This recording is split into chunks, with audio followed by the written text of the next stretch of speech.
الحمد لله رب العالمين،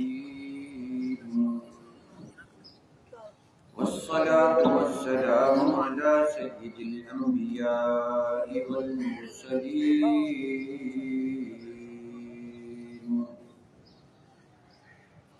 أما بعد فأعوذ بالله من الشيطان الرجيم. بسم الله الرحمن الرحيم. إن الله وملائكته يصلون على النبي يا أيها الذين آمنوا صلوا عليه وسلموا تسليما.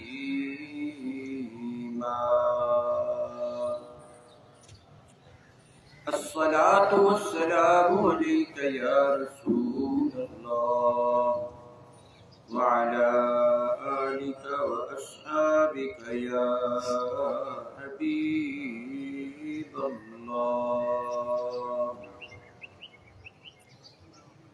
بیان سے پہلے ہم اسی ہر ایک کو اپنی یہ سوچ بنا لینی چاہیے کہ میری زندگی کا مقصد علم، خدمت، نماز، ادب اور عشق مصطفیٰ کا فروغ. واجب الاحترام مصطفی بھائی ہوں، اللہ تعالیٰ کی عنایت اور اس کے فضل و کرم سے اپنی زندگی میں ایک اور عید الاضحیٰ اپنی آنکھوں سے دیکھنے کی سعادت حاصل ہوئی.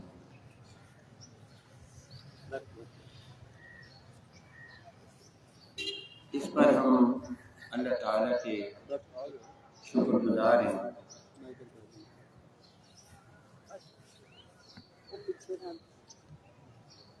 ہمارا جو نظام ہے دین کا، یہ اللہ اور اس کے رسول نے پورا اسٹرکچر جو بنا کے دیا،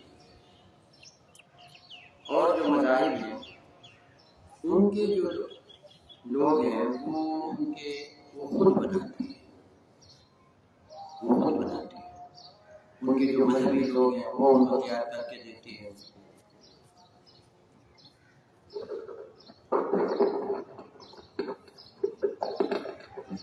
جو ان کے پروت وغیرہ ہوتے ہیں وہ ان کو بنا کے دیتے ہیں. لیکن یہ ہمارا بہت بڑا اعزاز انفرادیت ہے کہ ہمارا سارا کچھ ابھی اللہ اور اس کے رسول نے بنا کے دیا ہے.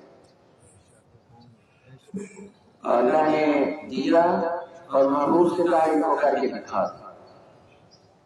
سارا کچھ کر کے بنا کے ہمیں دے دیا. ہمیں کب تم عمل بنانے کی ہمیں کوئی اجازت نہیں کہ ہم اپنا مذہب اور اس کو کوئی نئی نئی چیزیں ایجاد کر سکتے ہیں. اسی لیے بدعت سے منع کیا گیا. بدعت کا مطلب یہ ہے کہ نیا دین ایجاد کرنا، نیا دین ایجاد کرنا. اس سے وہ منع ہمیں بڑی بڑائی چیز دی ہے، بس اس میں اجتہاد ضرور ہے. اجتہاد اور بدعت میں فرق ہے.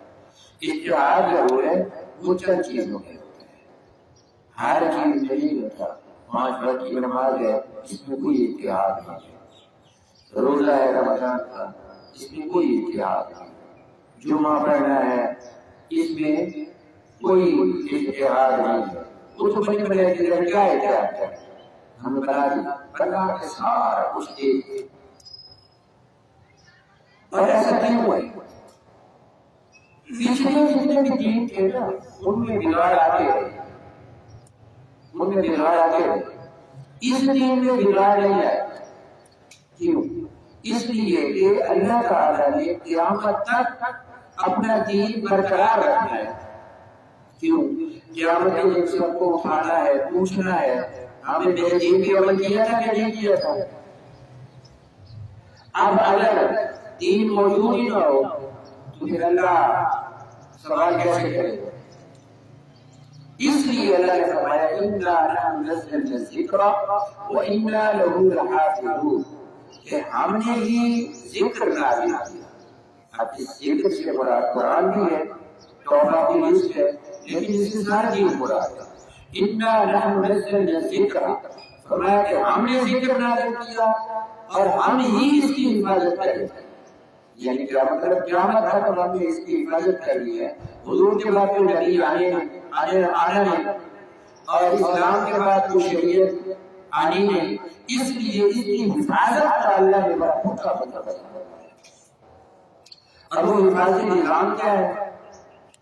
وہ تھوڑا سا مثال کے طور پر 5 وقت کی نماز، یہ دین کی حفاظت ہے۔ جو ہم روزانہ مسجد میں نماز ادا کرتے ہیں اور 5 وقت مسجد میں حاضر ہوتے ہیں، وہ یہ کہ ہم اپنی دین کی سیکورٹی برقرار رکھتے ہیں۔ یہ جتنے نمازی ہوتے ہیں وہ دین کے سیکورٹی گارڈ ہوتے ہیں، دین کی حفاظت کر رہے ہیں۔ حضور نے فرمایا جس نے نماز کو قائم رکھا اس نے دین کو قائم رکھا، جس نے نماز کو ترک کر دیا اس نے دین کو منہدم کر دیا۔ تو نماز حفاظت اسلام، پھر جمعہ صرف حفاظت ہی نہیں، شوکت اسلام بھی ہے۔ اتنی کثیر تعداد میں لوگ مسجدوں میں آئیں تو حفاظت ہو رہی ہے۔ پھر اذان ہوتی ہے بلند آواز سے، یہ اذان کیا ہے؟ اسلام کا قرآن جو روزانہ 5 ٹائم پہنچتا ہے اور پوری دنیا میں پہنچتا ہے۔ جہاں کلمہ پڑھنے والے موجود ہیں وہاں گونجتا ہے۔ ہماری ہر آبادی میں مسجد موجود ہے، بلکہ ایک سے زائد موجود ہے، ہر آبادی میں ایک سے زائد مسجدیں موجود ہیں۔ یہ کیا ہو رہا ہے؟ یہی دین کی حفاظت ہے، یہ دین کی حفاظت ہے۔ حضور نے جو چیز ہمیں عطا فرمائی تھی وہ آج بھی آفتاب اور ماہتاب کی طرح ہمارے آنکھوں کے سامنے کھڑی ہے۔ یہ نہیں ہے کہ 1400 سال پرانی ہو گئی ہے، وہ 1400 سال پہلے کی چیز ایسے ہماری آئینے کی طرح سامنے ہے۔ مسجد سے حفاظت ہوئی، اذان سے حفاظت ہوئی، جمعے سے حفاظت ہوئی، پھر رمضان المبارک، سبحان اللہ، دیکھیں کتنی بڑی دینی سرگرمی ہوتی ہے، پورے کا پورا ماحول بدل جاتا ہے۔ یہ کیا ہے؟ یہ دین کی حفاظت ہو رہی ہے۔ حافظ ہیں، وہ قرآن پڑھ رہے ہیں، سارے لوگ روزوں میں مصروف ہے، سہریاں اصلاحیاں ہو رہی ہیں، یہ ساری چیزیں ہو رہی ہیں، حفاظت ہو رہی ہے، دین کی حفاظت ہو رہی ہے۔ رمضان کی صورت ابھی حج ہو رہا ہے، سبحان اللہ، اس وقت 17 لاکھ سے زیادہ لوگ، 17 لاکھ، اس سے زائد لوگ آج مینا میں موجود ہیں۔ اب یہ 17 لاکھ بندے جو دنیا سے گئے ان میں 15 لاکھ بندے پوری دنیا سے گئے۔ ایک بندہ لاکھوں روپے، 15 20 لاکھ روپے لگا کر وہاں گیا ہوا۔ اب ظاہر دیکھنے میں صرف سفر ہے، وہاں پر پھر وہ پوچھیں گے کہ وہاں کیا ہے، کوئی بڑے بڑے آفس ہیں وہاں جانا ہے، یہ کیا ہے؟ ایک میدان ہے، ایک اس کو عرفات بولتے ہیں، ایک میدان ہے اس کو مینا بولتے ہیں، ایک میدان ہے اس کو مزدلفہ بولتے ہیں۔ یہ ہمارے سال میں صرف 5 دن ہوتے ہیں، ورنہ اس کے بعد یہ خالی ہو جاتے ہیں۔ یہ 5 دن کے لیے وہ پوچھے کہ لاکھوں روپے لگا کر ان چٹیل خالی میدانوں میں پہنچ جاتی ہو، کیا کرے گا؟ خالی میدانوں میں 17 لاکھ لوگ دنیا سے پہنچتے ہیں اور کیا کر رہے ہوگی؟ باقی وہ رونق لگی ہوتی ہے، اللہ اکبر لبیک اللہم لبیک کی سزائیں ہوتی ہیں جی، وہ کنکر مار رہے ہیں جی شیطانوں کو، جمرات کو کنکر مار رہے ہیں، اور جو اس کے بعد جناب اور آپس میں احرام باندھے ہوئے ہیں، سفید چادریں، یہ سارے وہاں پہ پہنچے ہوئے، اور یہ 40 دن وہاں بلا کے آئیں گے۔ یہ تحفظ اسلام، پوری دنیا کے مسلمان وہاں پہنچ کر اپنے دین کی حفاظت کرتے ہیں۔ یہی تو دین ہے، یہ جو کچھ ہم کر رہے ہیں یہ دین ہے۔ حضور کے روضے میں جائیں گے، اللہ کے گھر میں جائیں گے اور طواف کریں گے، کعبے کے روضے اندر کو کی دیدار کریں گے، درود و سلام پڑھیں گے، یہ سب کیا ہے؟ یہی حفاظت اسلام، یہ شوکت اسلام ہے۔ پھر جناب یہ حج بڑی اعلیٰ سرگرمی ہے، اور میں نے 2008 میں کیا تھا، اور پھر ارادہ بن رہا ہے۔ اللہ تعالیٰ سب کو حج کی سعادت عطا فرمائے۔ حج پہ جائیں، بڑا ایمان پکا ہوتا ہے، حج پہ جائیں بہت ایمان پکا ہوتا ہے۔ عرفات میں کہتے ہیں کہ وہاں بیٹھ کر عرفات میں بھی کوئی بندہ یہ سمجھے آج اللہ نے مجھے معاف نہیں کیا، وہ تو بالکل فائدہ ہے۔ عرفات میں پہنچ گیا آج کے لیے اور کہتا ہے مجھے معافی نہیں ملے گی۔ یہ ساری حج اس کا حصہ ہے۔ زکوٰۃ یہ بھی حفاظت اسلام، جو ہم خرچہ کرتے ہیں، پیسے نکالتے ہیں، رائے خدا میں دیتے ہیں، ٹھیک ہے نا، تو یہ جو عام لوگ نہیں ہوتے، یہ زکوٰۃ دینے والے، نمازیں، یہ حاجی بھی عام لوگ، حاجی بھی عام لوگ، نمازی بھی عام لوگ ہے، یہ روزے دار بھی عام لوگ ہے۔ یہ جو زکوٰۃ دے رہا ہے یہ تو یہ باقی سارے کام بھی ٹھیک ہے، پھر زکوٰۃ میں تو بہت خرچہ ہوتا ہے، بہت سارے پیسے، لیکن حج میں اور بھی زیادہ ہوتا ہے، لاکھوں روپے لگتے ہیں۔ لیکن زکوٰۃ ہر سال نکالے گی، یہ کوئی معمولی چیز نہیں ہے۔ اپنی جیب سے، اپنی کمائی میں سے حصہ نکالنا اور رائے خدا میں دینا بہت بڑی چیز ہے، بہت بڑی چیز ہے۔ یہ حفاظت اسلام ہے۔ جو زکوٰۃ دے رہا ہے وہ اسلام کو زندہ کر رہا ہے، اسلام کی زندگی میں، اسلام کی حفاظت، اسلام کی شان و شوکت میں اس کا اقتدار عظیم حصہ ہے۔ اپنے دل سے نہیں سوچنا، ٹھیک ہے نا، عقل کا قربان کو پیش کے مصطفیٰ، خدا رسول کے سامنے اپنی عقل قربان کر دیں گے۔ نہیں سوچی آتا ہے اور اس کو شیطان میں ڈال کے نا اسلام سے بدلن کرتا ہے، بدگمان کرتا ہے اور خراب کرتا ہے۔ نہیں، چاہے کوئی دنیا گھر کو کہیں لگا دے، قیامت کے دن مالی لحاظ سے سوال زکوٰۃ کا ہوگا، جس نے زکوٰۃ کی وہ کامیاب۔ اب اس کے بعد عیدوں میں آ جائے، یہ عید کیا ہے؟ وہ دو عیدیں اللہ نے سال میں دو عیدیں عطا فرمائی، ایک عید الفطر اور ایک عید الاضحیٰ۔ بعض لوگ عید میلاد کی بات کرتے ہیں، وہ عید میلاد وہ باقاعدہ وہ جو ہوتی ہے نا نمازوں والی اور قربانیوں والی اور فطرانوں والی نہیں ہے، اس کو کہتے ہیں عید مسرت، یہ خوشی کا اظہار۔ جیسے کسی کے آنے پہ ہم کہتے ہیں نا کہ آج ہمارے لیے عید کا دن ہے، وہ اس طرح خوشی کا دن ہے، ایک علیحدہ خوشی کا اظہار ہے۔ باقاعدہ دو عیدیں اللہ نے عطا فرمائی، دو عیدیں اللہ نے عطا فرمائی، عید الفطر بھی عطا فرمائی اور عید الاضحیٰ بھی عطا فرمائی۔ یہ کیا ہے؟ اب ان کا پورا اسٹرکچر ہے، یہ عام چیز نہیں ہے۔ جیسے آپ دیکھیں عید الفطر، اس میں کیا ہے؟ پیچھے پورا رمضان کھڑا ہے، عید الفطر کے پیچھے پورا رمضان ہے، 30 روزے ہیں، زکاتیں ہیں، فطرانے ہیں، عیدیں سیویاں ہیں، تراویح ہیں، تہجدیں ہیں، تلاوت قرآن ہے، تراویح ہے، اس کے بعد عید ہے۔ تو آپ دیکھیں نا کہ یہ کلائمیکس ہو گیا کہ بھئی یہ اب عید آ گئی ہے، تم نے اتنا کام کیا، اسلام زندہ ہو گیا۔ خوشی دے دی اللہ نے، خوشی دے، عید الفطر کی خوشی عطا فرمائی۔ ہماری خوشی بھی جلاری ہے، باقی مذہب ہوتے ہیں، ہم جو خوش ہوتے ہیں نا وہ ہمارا خوش ہونا اللہ کو بڑا پیارا لگتا ہے، اور دنیا جو خوش ہوتی ہے وہ کیا خوشیاں مناتی ہے؟ چار ان کے جا کے دیکھے تو صحیح، شراب پی رہے ہیں، شرابیں پی رہے ہیں، گانے گا رہے ہیں، ڈانس کر رہے ہیں، ٹھیک ہے نہیں، اسی طرح کی اور عجیب و غریب حرکتیں کر رہے ہیں، اور اس کا نام انہیں خوشی رکھتی ہے۔ بھئی یہ تو خوشی وہ ہے جس سے شیطان خوش ہوتا ہے، اور جو ہم خوشی مناتے ہیں اس پہ رب رحمان خوش ہوتا ہے۔ یہ جیسے اب ہم خوشی منا رہے ہیں، پھر عید قربان کا پورا اسٹرکچر ہے، وہ چھوٹی چیز تو نہیں ہے عید قربان۔ اب دیکھیں کہ عید قربان کے موقع پر اتنا زیادہ لوگ خرچہ کرتے ہیں رائے خدا، اور خربوں روپے پوری دنیا میں، خربوں کا لفظ چھوٹا ہے پوری دنیا میں، 17 لاکھ حاجی ہیں، وہاں پر ہر ایک نے قربانی کرنی ہے،